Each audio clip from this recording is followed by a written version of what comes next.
Claire Lepant. Oui, bonsoir. Les Annéciens vont s'abstenir pour cette délibération.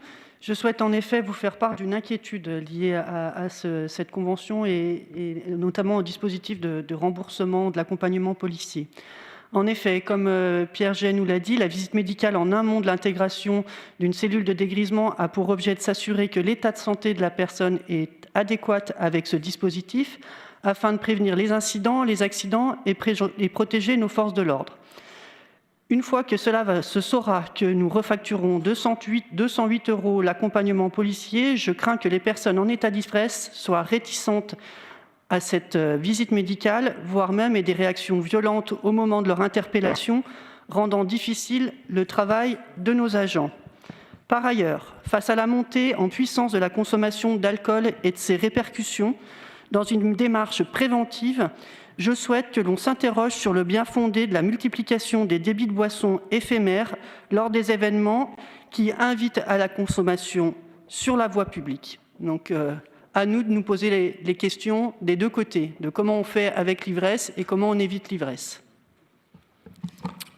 Claire, juste une petite précision. Les 208 € de tarif, ça ne va pas être facturé aux gens qui seront mis, disons, en cellule de dégrisement. C'est dans le cas où on ne peut pas les faire voir par un médecin et qu'ils sont transportés à un établissement hospitalier. C'est-à-dire que dans la majorité des cas, tant qu'on ne dépassera pas le fameux quota des 23 000 € ou que les médecins ne pourront pas se déplacer, c'est dans ce cas-là qu'on sera obligé, police municipale ou police nationale, de transporter les gens au change ou à la clinique générale. Et c'est dans ce cadre-là qu'il y aura les fameux tarifs. C'est pas de la visite ou c'est pas le SOS médecin. Voilà, je ne sais pas si je suis très très clair.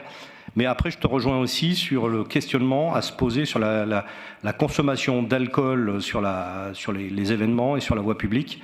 Et on est en train on va vous proposer en commission de travailler sur une uniformisation et un nouvel arrêté sur la consommation d'alcool en géographie et puis aussi dans le temps. Donc un gros travail encore en perspective pour la commission.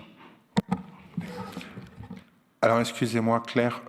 En fait, la suite de votre question, vous dites qu'il y a une multiplication des buvettes éphémères. Je ne sais pas si on peut les appeler comme ça. Vous pensez particulièrement à quel endroit?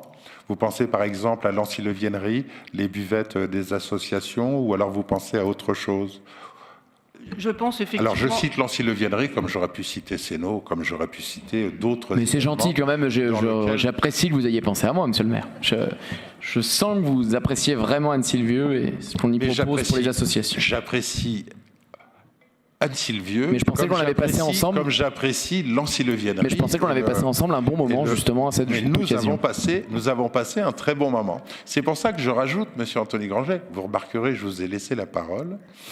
Je rajoute que j'ai pris l'Ancilleviennerie, mais ça peut être aussi tout autre événement. Ça peut être aussi la foire Saint-André, la descente des Alpages, etc., etc. Est-ce que vous pensez à ça? Je pense effectivement à tout ça. L'idée, c'est pas d'avoir une politique uniforme pour l'ensemble des événements, mais qu'on se pose quand même la question et qu'on s'interroge sur cette présence d'alcool de manière aussi prégnante dans tous ces événements.